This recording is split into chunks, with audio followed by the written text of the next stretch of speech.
অনেক সুন্দর এবং কিউট একটা বিড়ালের গল্প বলছি। রাতে এখনও আধার নামেনি, কিন্তু মিন্নি ঠিক করল ভোরের আলোতেই রওনা হবে। বাস স্টপে গিয়ে দাঁড়ালো। একটু পরেই একটা বাস এলো। বাসে উঠে একেবারে জানালার ধারে বসে বাইরের দৃশ্য উপভোগ করতে লাগল।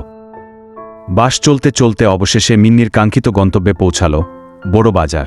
বড় বড় মাছ দেখতে পাচ্ছে। দেখে চোখ চকচক করে উঠল, দামাদামি করে সেটা কিনে ফেলল।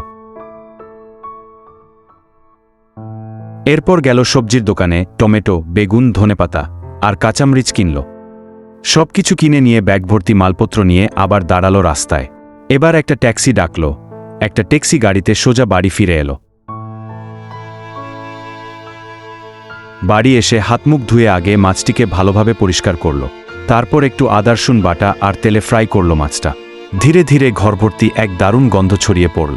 রান্না শেষে সে গরম ভাতের সঙ্গে মাছের ঝোল নিয়ে বসল খেতে। আহা, এমন মজার খাবার! পেট পুরে খাওয়ার পর বিড়াল মিন্নি একটা বড়স্ট হাই তুলল। বিছানায় গিয়ে লম্বা হয়ে ঘুমিয়ে পড়ল। আজ তার দিনটা ছিল পুরোপুরি প্রোডাক্টিভ আর মজাদার। বিড়ালটা প্রতিদিন এভাবে রান্না করে আর খায় তরতাজা খাবার। এরকম সুন্দর সুন্দর গল্প দেখার জন্য পোলো দিয়ে পাশে থাকবেন। ধন্যবাদ।